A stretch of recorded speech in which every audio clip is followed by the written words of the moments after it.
Olá, meu irmão, minha irmã, a paz de Jesus. Eu sou Ivan Moraes, da Arquidiocese de Brasília, moro em Taguatinga, no Distrito Federal. Sou casado, tenho 4 filhos e participo da Renovação Carismática Católica há 25 anos. Recebi o convite para poder fazer esse ensino / pregação, Vamos fazer uma pregação mista, para que esse congresso a gente possa crescer cada vez mais em conhecimento, em graça, sabedoria, e que o Espírito Santo nos dê todo o entendimento dessa temática que foi proposta. O tema que foi proposto para que eu pudesse desenvolver com vocês nessa pregação, ensino, é justamente o contexto eclesial da RCC. Questionamentos, que já fizemos tantas vezes e vira e mexe a gente tem que aprofundar um pouquinho essa temática, que seria: a RCC é um movimento autenticamente católico? Afinal, estamos realmente inseridos na igreja? Esses questionamentos, no início da renovação nós fazíamos com mais frequência, mas ainda precisamos amadurecer e mergulhar, porque existe muita coisa para ser aprofundado dentro dessa temática. Mas eu queria propor para que a gente tentasse entender alguns passos dessa questão eclesial da RCC. Eu queria ir primeiro ao cerne da questão, porque isso às vezes, quando não fica claro alguns pontos, a compreensão final ela passa a ser deficitária. Então, o primeiro ponto que eu gostaria de trabalhar com vocês é: o que é que me faz ser igreja? Porque antes de entender essa questão eclesial de um movimento, de um chamado, de um grupo de pessoas que se reúnem, é preciso a gente fazer primeiro esse questionamento: o que me faz ser igreja? Porque quando a gente entende essa primeira dimensão, fica mais claro, fica mais profundo a gente entender sobre o movimento, quando eu entendo o meu papel como um fiel leigo, no caso, qual é a visão eclesial dessa inserção do leigo dentro da própria igreja. E aí eu queria até deixar como sugestão para vocês que vocês estudem, que leiam o documento onde eu vou estar baseando uma boa parte da minha formação, que é o Christi Fidelis Lais, de São João Paulo II, e Lumen Gentium. Eu vou tentar trabalhar esses dois, ancorado nesses dois documentos, mas seria interessante, o Christi Fidelis Lais é profundo, e eu acredito que se você fizesse um estudo dele na íntegra, vai ampliar muito mais a sua visão em relação não só a essa questão do contexto eclesial do movimento, mas a sua inserção como leigo. E aí a Lumen Gentium vai dizer o seguinte: então, o que me faz ser igreja? A Lumen Gentium diz o seguinte: por leigos, assim descreve a Lumen Gentium: fiéis que, incorporados em Cristo pelo batismo, constituídos em povo de Deus e tornados participantes a seu modo do munus sacerdotal, profético e real de Cristo, exercem pela parte que lhes toca na igreja e no mundo a missão de todo o povo cristão. Então, primeiro ponto, o batismo. O que me faz ser igreja? A partir do momento que você é batizado, a partir do momento que você é inserido pelo batismo, você se constitui povo de Deus e participante do mundo sacerdotal, profético e real de Cristo. E isso é maravilhoso. Se nós católicos entendêssemos a dimensão profunda do que é ser batizado, do que é essa incorporação a Cristo, nós, com certeza, nós viveríamos uma fé bem diferente. Então, a Lumen Gentium vai dizer para nós justamente que essa dimensão ela precisa ser bem vivenciada. Já o Papa Pio XII, ele dizia: por isso, os leigos devem ter uma consciência cada vez mais clara. Então, o Papa pedindo para que eu e você possamos ter uma consciência mais clara, não só de pertencerem à igreja, mas de ser a igreja. Veja, então, o documento Lumen Gentium vem dizendo que pelo batismo nós somos incorporados a Cristo, nós somos igreja, e aí o Papa vai dizer que nós temos que ter uma consciência mais clara de que nós não só pertencemos à igreja, mas de ser igreja. Então você é igreja. Independente se você está inserido ou não em um movimento, em uma pastoral, você é igreja. A partir do momento que nós somos batizados, a gente se torna, então, veja, só essa dimensão já responde muitos questionamentos, às vezes, que surgem, tipo, quantas vezes, algumas pessoas chegam a falar, você tem que participar, você tem que ser de um outro movimento, de uma outra pastoral para você ser igreja, Eu já ouvi isso várias vezes. Então, às vezes, até alguns sacerdotes que chegam para as pessoas que estão precisando de gente para trabalhar em outras pastorais, e por ter uma visão distorcida da própria renovação carismática, muitos acabavam afirmando que, não, você tem que ser igreja, e então você tem que ser inserido nisso, naquilo. Eu lembro que uma vez eu fui questionado, um sacerdote queria que eu fosse diácono, insistiu para que eu pudesse ser diácono. E eu não tenho esse chamado ao clero, a minha vocação não é ao clero. E eu dizia para ele que eu não queria, ele insistiu muitas vezes, até que um momento que ele disse, mas o problema da renovação é que vocês não querem ser igreja, Eu peguei e falei, olha, eu não vou nem entrar no mérito da questão com o senhor, porque o senhor sabe perfeitamente que eu não preciso estar inserido em nenhum movimento ou nenhuma pastoral para que eu possa ser igreja. E também não tenho que ser diácono para ser igreja. Nós somos igreja a partir do momento que nós somos batizados, que nós somos incorporados a Cristo. E aí o Papa ainda vai dizer, pertencentes à igreja, mas de ser a igreja, isto é, a comunidade dos fiéis sobre a terra, sobre a guia do chefe comum, o Papa, e dos bispos em comunhão com ele. Eles são a igreja. Então, nós precisamos entender que essa junção, assumir o nosso papel de batizado, viver como aquele que é batizado, como aquele que não só pertence à igreja, mas é igreja. Eu sou igreja, você também é igreja, e nós precisamos nos apropriar disso, da beleza de ser igreja. E quando eu digo beleza de ser igreja, é preciso a gente entender que isso é tão profundo que já não é de hoje que, e agora na nossa contemporaneidade, cresceu o número de pessoas que aderiram a Cristo, mas não aderem à igreja, que seria o slogan que a gente escuta, que eu já ouvi muito na nossa contemporaneidade, que é Jesus sim, igreja não. Então as pessoas acreditam que seja possível fazer essa separação, e realmente, teologicamente falando, isso é impossível. Então eu trabalho, sou professor de filosofia e teologia, e a gente sabe o quanto que é agravante essas manifestações. E se a gente às vezes não tomar cuidado, se a gente não entende essa inserção como igreja ao corpo de Cristo, aí a gente começa a viver talvez não a plenitude do nosso chamado quando somos batizados. Então, um Jesus sem ou fora da igreja nunca existiu. E em última instância nunca poderá existir. Não tem como fazer essa separação, porque com a perda da igreja também se perde a única instância que é capaz de testemunhar quem é Jesus. Então veja, como é que chegou até nós? Então não tem como eu separar. Se perde a única instância que é capaz de testemunhar quem é Jesus e o que ele significa. Isso porque toda a linguagem do Novo Testamento é uma linguagem testemunhal.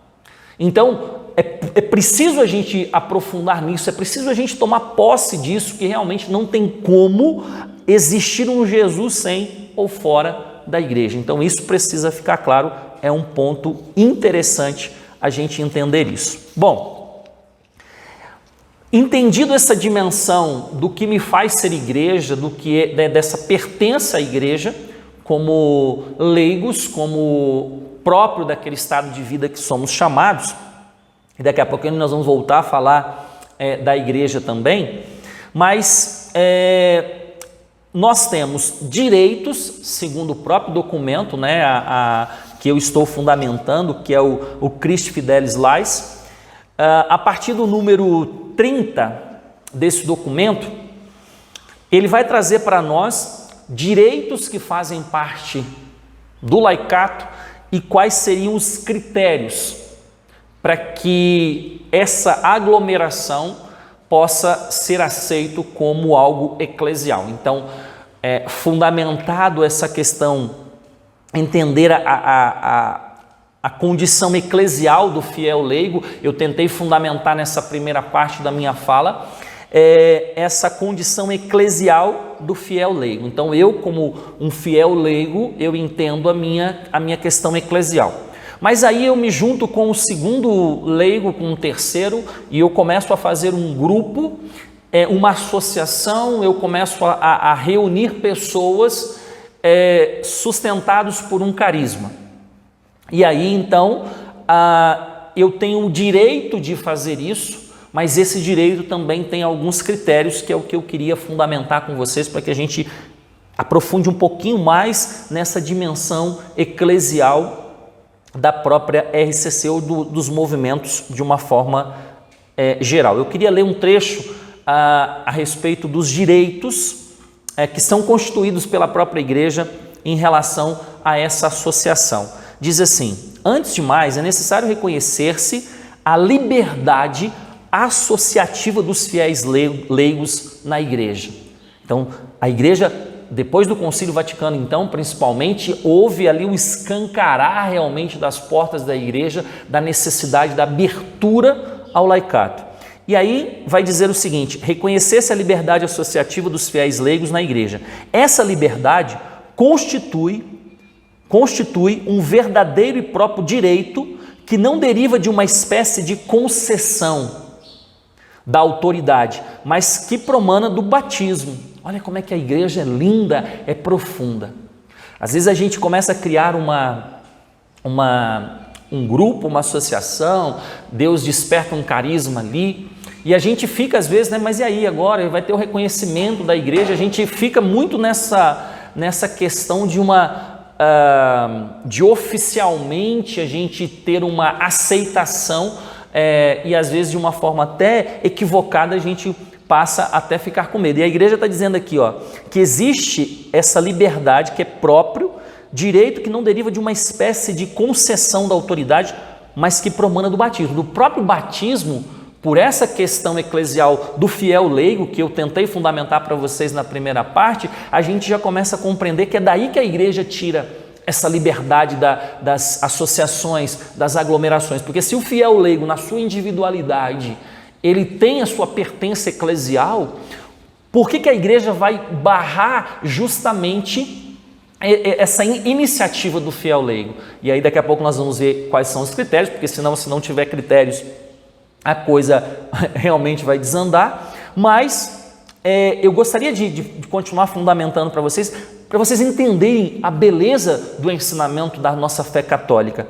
Que aí ele vai dizer ainda assim, que promana do batismo, qual sacramento que chama os fiéis leigos para participarem ativamente na comunhão e na missão da igreja. O concílio é muito explícito a este propósito. Respeitada a devida relação com a autoridade eclesiástica, os leigos, preste atenção, os leigos têm o direito de fundar associações, dirigi-las, dar nome às já existentes. A igreja está dizendo que nós temos esse direito de fundar essas associações, dirigi-las e dar nome às já existentes.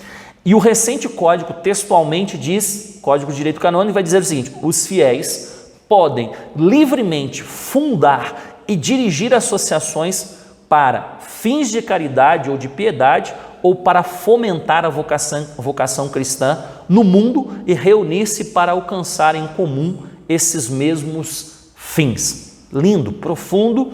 A igreja não só dando toda essa liberdade, mas incentivando o fiel leigo, na sua dimensão eclesial, sair do seu individualismo e colocar a mão na massa e contribuir, claro, em comunhão com a igreja, mas contribuir para a caridade, para a piedade, para fomentar a vocação cristã no mundo e reunir-se para alcançar em comum esses mesmos fins. É lindo, lindo, lindo, lindo, lindo. Olha, eu queria que nessa pregação, nesse ensino, o seu coração ardesse mesmo de desejo de mergulhar, de conhecer a riqueza.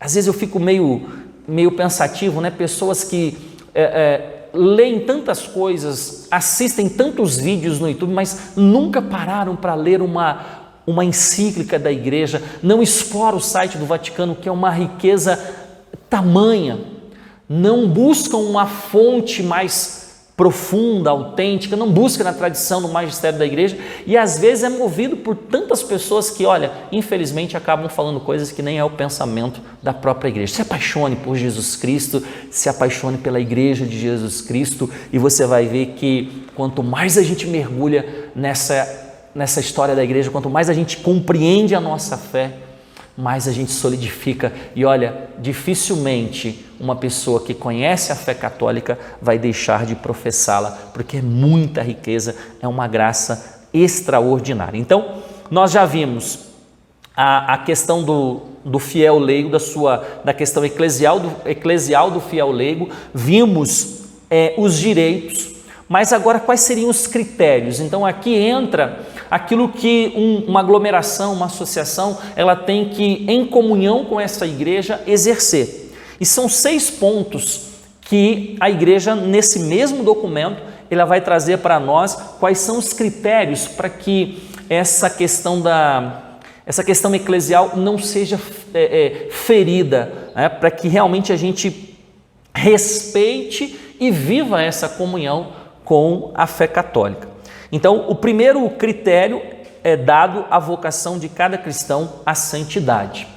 Então, buscar a santidade, querer viver a santidade, isso não tem como separar, né? Não tem como não ser um critério para que a gente possa viver essa questão eclesial. Então, a gente percebe que nós falamos muito sobre santidade na renovação carismática, então estamos dentro desse primeiro pilar, desse primeiro critério para que um movimento seja aceito como eclesial. Então nós tentamos, pregamos muito sobre a santidade, nós tentamos de uma forma enfática, a gente sempre está falando sobre a santidade, então essa busca pela santidade é o primeiro critério. A segunda, a responsabilidade em professar a fé católica, acolhendo e proclamando a verdade sobre Cristo, sobre a igreja, sobre o homem, em obediência ao magistério da igreja que autenticamente a interpreta. Então, a responsabilidade de professar a fé católica. E aí, então, volto a dizer, busque na fonte. A palavra de Deus, na Epístola aos Colossenses, no capítulo 1, a partir do versículo 15 e 20, que é o texto que eu queria ler com vocês, Colossenses capítulo 1, versículo de 15 a 20, é lindo, né? É profundo, aqui daria para a gente fazer uma pregação em cada frase, dividir essa perícope aqui e tentar destrinchá-la, mas o tempo não nos permite. Então, eu queria só fundamentar para vocês o que diz aqui a carta aos Colossenses. Ele é a imagem do Deus invisível, o primogênito de toda a criatura, porque nele foram criadas todas as coisas no céu e na terra, as visíveis e as invisíveis, tronos, soberanias, principados, autoridades, tudo foi criado por ele e para ele. É antes de tudo e tudo nele subsiste. É a cabeça da igreja, que é o seu corpo, é o princípio, o primogênito dos mortos, tendo em tudo a primazia, pois nele aprouve a Deus fazer habitar toda a plenitude e reconciliar por ele e para ele todos os seres, os da terra e os dos céus, realizando a paz pelo sangue da sua cruz. Então, quando a gente diz, quando um dos critérios é professar a fé católica, é preciso a gente entender, à luz dessa palavra, né, que o fundador da Igreja Católica é Jesus Cristo, a cabeça da igreja é Jesus, que já é uma outra coisa que às vezes a gente precisaria aprofundar mais ainda dentro do nosso movimento, para a gente viver com mais propriedade esse segundo critério, que seria professar a fé católica. Já começa do básico, né? Quando a gente não entende o básico já fica difícil. Então, o que é a igreja? E quando a gente fala de igreja, precisa a gente entender que para você professar a fé católica, primeiro você precisa entender quais são os pilares.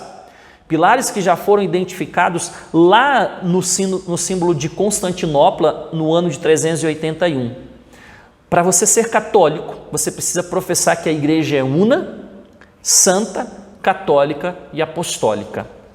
É isso que está no catecismo, una, santa, católica e apostólica. E a gente ainda coloca a romana de uma forma até meio, não está nem em uso mais isso, porque as notas fundamentais da igreja é que ela é una, santa, católica e apostólica. E é interessante que o romana nunca fez parte das notas fundamentais. Aí você vai falar assim, poxa, então eu aprendi errado? O mais importante é a gente compreender que quando a gente fala de uma igreja que é una, santa, católica e apostólica, católica que significa universal, e é interessante que do grego, o católicos, ele trazia uma dimensão do universal, mas o universal não é um singular.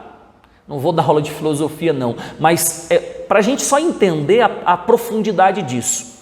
Quando o termo católico significa que ela é universal e que não seria um singular, é justamente a igreja não é católica porque atualmente está difundida por toda a face da terra, porque às vezes a gente acha que ela é católica universal porque ela foi se difundindo por toda a face da terra, com um grande número de pessoas. Ela já era católica na manhã de Pentecostes, quando todos os seus membros cabiam em uma pequena sala. E olha que interessante isso. Quando a gente entende que ela é católica, ela é universal, não porque ela é uma soma, não é? Porque se eu acho que ela é uma soma, eu fragmento, aí eu começo a não entender o que é a igreja particular. E aí, se a gente levasse até para o nosso próprio movimento, seria a mesma temática. Então, às vezes a pessoa pensa assim, não, então para eu conhecer o que é a renovação carismática católica de verdade, eu tenho que ir para os Estados Unidos, eu tenho que ir para a Inglaterra, eu tenho que ir para onde começou talvez ali aquele despertar para a gente entender o que é. Não, da mesma forma que eu não tenho que ir a Roma para conhecer a igreja. Por quê? Porque essa universalidade, ela não é essa fragmentação. Então eu tenho o todo. E respeitando aquelas liberdades, por exemplo, dentro da renovação carismática, eu estive pregando na Inglaterra 2 anos e eu fui num grupo de oração dos ingleses que tem a base, é a mesma que a nossa, mas tem algumas características que são peculiares daquela localidade. Então a gente precisa entender que viver essa catolicidade é muito importante para que a gente não perca essa dimensão eclesial do próprio movimento. Quanto mais eu entendo essa catolicidade, quanto mais eu entendo a profundidade de ser católico no sentido de experimentar essa questão universal, que muitas vezes ela não é bem... entender que é um singular, que eu encontro a plenitude ali, fica meio difícil a gente compreender esse segundo critério que é colocado para nós, tá certo? Então, vamos mergulhar muito mesmo nessa dimensão, entender essa palavra, né, que é profunda, que é linda, reconciliar por ele, para ele, todos os seres. E essa reconciliação, ela acontece em Cristo, que é a cabeça da igreja. Não saia da barca de Pedro, permaneça na barca de Pedro. E às vezes as pessoas falam assim, mas eu vou sair porque a evangelização é muito lenta dentro da barca de Pedro. Mas ela é lenta porque ela é feita da madeira da cruz e ela carrega o pecado de toda a humanidade. Mas ela continua nesses mais de 2000 anos firme, e eu sei que as portas do inferno não prevalecerão contra ela. Muito bem, terceiro critério, o testemunho de uma comunidade sólida e convicta em relação filial com o Papa, com o Bispo. A gente tem prezado muito por isso.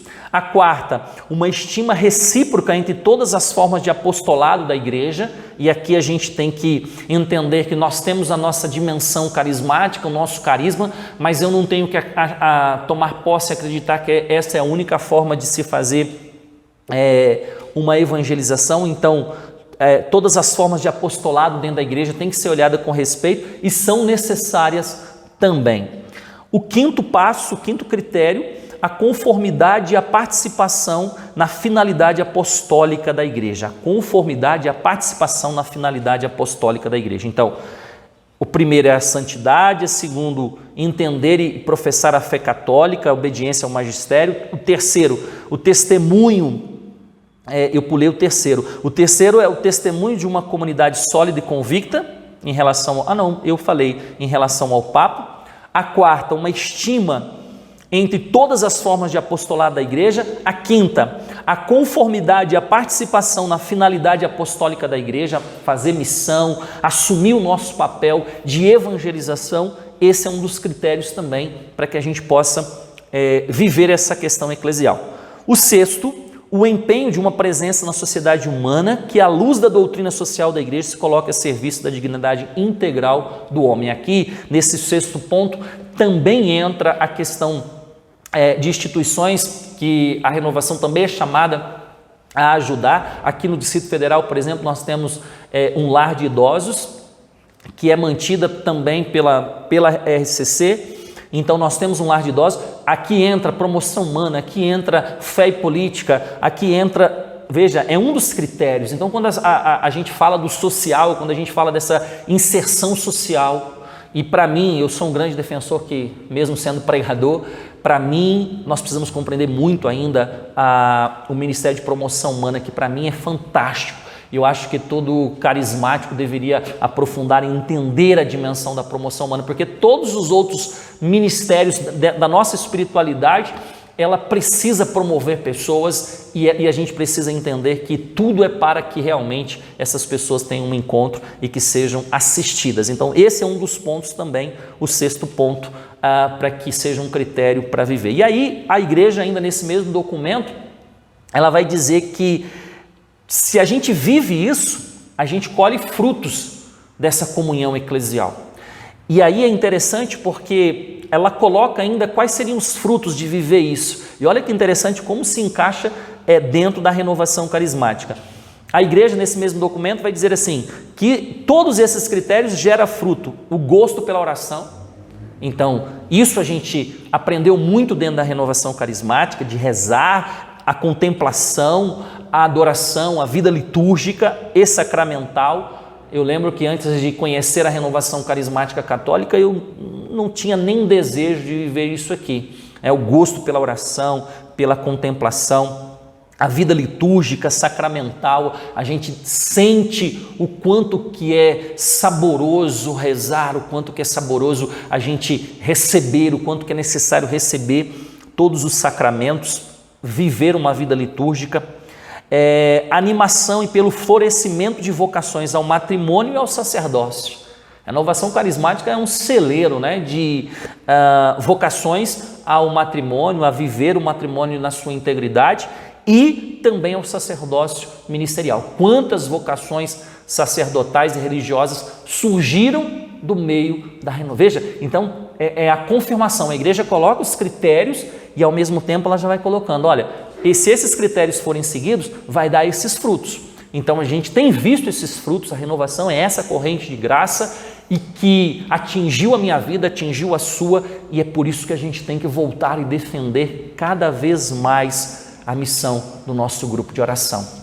É isso que a gente precisa entender, clamar para que esses frutos continuem acontecendo, para que esse derramar do Espírito continue acontecendo nessa dimensão da nossa reunião de oração. E ainda vai dizer assim, a vida consagrada, a disponibilidade em participar nos programas e nas atividades da igreja, tanto a nível local como nível internacional, o empenho catequético. Então, quanto que a gente também aprende a importância da formação, a capacidade pedagógica de formar os cristãos. Ainda a igreja vai dizer assim, a presença nos vários ambientes de vida social, a criação e animação de obras caritativas, culturais, espirituais, o espírito de desapego em ordem de uma caridade mais generosa para com todos, a conversão de vida cristã, o regresso à comunhão por parte dos batizados afastados. Então todos esses são frutos e eu acho que a gente pode, você foi se identificando aí que são vários frutos que a renovação carismática já colhe nesses anos de movimento, a partir do momento que a gente gerou, surgimos, buscamos essa comunhão e a renovação carismática então já colhe os frutos dessa inserção eclesial. Nós somos sim um movimento autêntico católico, apesar de muitos irmãos católicos de uma outra linha de espiritualidade que não aceitam, que dizem que nós somos protestantes e por aí vai. Nós temos a nossa espiritualidade aceita dentro do Código de Direito Canônico, então nós somos um movimento católico, nós somos um movimento autêntico católico, e isso não deixe ninguém tirar de você, tá certo? E dentro dessa dimensão, quando a gente entende essa dimensão, todos esses critérios, o fruto que nós colhemos dentro dessa dimensão, a gente entende essa inserção católica, essa inserção em Cristo, a gente mergulha em Cristo, a gente entende a beleza, a riqueza da igreja, a gente entende que não existe essa separação de Cristo sim, a igreja não. E aí a gente precisa entender que se eu tenho toda essa dimensão da questão eclesial, aceita pela igreja, nós somos um movimento aceito, nós temos várias atribuições, então você não precisa participar de nenhum outro movimento, de nenhuma pastoral para você ser igreja. Pode bater no peito e falar assim, a Renovação Carismática Católica é um movimento aceito pela igreja, é um movimento que me preenche. E quando a gente fala do movimento que me preenche, a gente precisa também fazer ponderações, porque nós sabemos que a dinâmica carismática, ela requer tempo. Nós somos na igreja um dos movimentos onde nós temos mais atividades. Então, eu, Ivan, dizendo por mim, eu não tenho condições nenhuma de assumir nenhum outro movimento, nenhuma pastoral. E olha que já recebi convites para várias. E a gente sabe que na igreja existe uma carência muito grande, existe uma deficiência, né, muito grande em relação à matéria mesmo, a matéria-prima de pessoas para servir. E quando a gente começa a querer buscar conhecer mais, rezar, as pessoas começam a observar e vem um padre daqui, vem ali o coordenador de uma pastoral, e a gente precisa também aprender a dizer não. Aí entra realmente o discernimento. Deus te quer naquela situação, então volto a dizer comigo, né? O padre queria que eu fosse diácono, eu não sinto vocação ao clero, eu não sinto. Pode ser que daqui a alguns anos eu mude de ideia, se Deus falar comigo, olha, eu te quero agora que você faça parte do clero, e isso precisa ficar claro, nós somos um movimento de leigos. E às vezes eu percebo que nós, para tentar minimizar essa situação da questão eclesial, a gente quer levar princípios da hierarquia que faz parte do clero para dentro do movimento. E isso é um erro que nós cometemos. A Renovação Carismática é um movimento de leigos, então não existe essa hierarquia que é próprio do clero dentro do nosso movimento. Nós temos uma estrutura, uma organização para que a coisa funcione, mas eu não posso fazer com que isso se torne clerical. Nós precisamos continuar mantendo o nosso estado de clerical, de leigos, que em associações, em aglomerações, nós crescemos muito. Então nós somos um movimento, mas um movimento de leigos, aceito pela igreja. Então, a partir do momento que nós ampliamos todas essas nossas dimensões missionárias que nós temos, é preciso a gente fazer esse discernimento. Você vai receber muitos convites, eu tenho certeza que você já recebeu. E aí a pergunta que nós poderíamos fazer é, você pode fazer parte de outro? Sim, se você consegue conciliar. Mas esse consegue conciliar, é preciso a gente fazer um discernimento, porque se nós, e o próprio documento vai dizer isso em relação à própria vida que nós levamos como leigos, né? Nós somos chamados a estar inseridos no mundo, nós não somos desse mundo, mas a igreja nos diz que nós estamos inseridos nesse mundo, a ser luz no trabalho. Então nós temos todas as nossas atribuições do mundo secular, e isso às vezes a gente acaba por assumir tantas coisas, a gente às vezes faz mal feito, a gente não vive todos esses critérios dentro do nosso grupo de oração, que é o chamado primeiro nosso. Então aí às vezes a pessoa está em 2, 3 movimentos, 2 e 3 pastorais, e ela realmente começa a fazer de qualquer jeito. Então vai ter as formações, aí vai chocar, a hora você tem que ir para uma, você tem que ir para outra. Então faça poucas coisas, mas faça bem, né? E fazer bem é assumir todo o papel, todo o chamado que nós temos e que já é muito trabalho que nós temos dentro da renovação carismática. Hoje, muitas pessoas também têm deixado a própria família. Então, eu vou dar um testemunho para vocês, que eu me lembro que um dia eu arrumando, eu até escrevi isso no meu livro que eu lancei em 2018, A Pessoa do Pregador, eu arrumando a minha mala para viajar, para pregar, e a minha filha Giovana, caçulinha, ela olhou para mim e falou assim: pai, seria tão bom se o senhor pregasse só em Brasília. E aí eu arrumando a mala ali já com pesar, né? Porque você deixa a família, e ela: seria tão bom se o senhor pregasse só aqui em Brasília. Aí eu falei: mas filho, Jesus disse, ide por todo mundo e pregai o evangelho. E ela olha para mim, né? Aquele toquinho de gente, olha para mim e fala assim: mas o senhor vai? E aquilo corta o coração da gente. Então, existem algumas situações que acontecem que a gente precisa entender e não passar por cima do estado que nós vivemos como leigos. Então, nós não fazemos parte do clero, nós fazemos parte do laicato. E próprio da vida do laicato é viver essas dimensões que é nossa. Então, cuidar da igreja doméstica, cuidar da família. Eu conheço pregadores que os filhos não querem saber de Deus. Por quê? Porque que Deus bom é esse que tirou o meu pai de mim? Que não teve presença em casa. Então, é a qualidade do tempo, é você saber discernir mesmo os tempos que você precisa dedicar para a sua igreja doméstica, para a sua família. Ah, mas eu não sou casado. Sim, mas você tem a sua família, você tem o seu pai, você tem sua mãe, você tem seus irmãos. Nós precisamos estar inseridos, gente. O movimento de renovação carismática católica ou qualquer outro não pode tirar as pessoas da realidade que nós vivemos. Porque o sal na terra, luz no mundo, é justamente se a gente estiver ali, na reunião de família, ali onde vai ter uma festa na família. Ah, não, mas eu não vou porque... Não, gente, às vezes a gente cai no erro de achar que nós somos já os... E aí começamos a lidar como os fariseus. Então eu olho para as pessoas, não, mas elas estão nas trevas, estão no mundo. Então nós que estamos na luz, a gente precisa estar gerando a luz na vida dessas pessoas.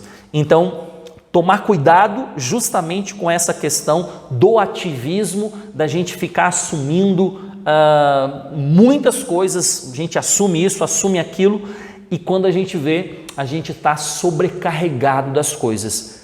Veja, a gente volta para Cristo, experimenta a força de Cristo e vai para a nossa missão, que é a missão, é cuidar do meu grupo de oração, é estar ali inserido, é dar passos para que esses critérios que eu trabalhei com vocês possam ser vivenciados na plenitude dentro da reunião de oração, dentro do grupo de oração, e cada vez mais entendendo toda a nossa fé católica, entendendo todos esses critérios e rezando para que esses frutos eles possam acontecer com muita propriedade.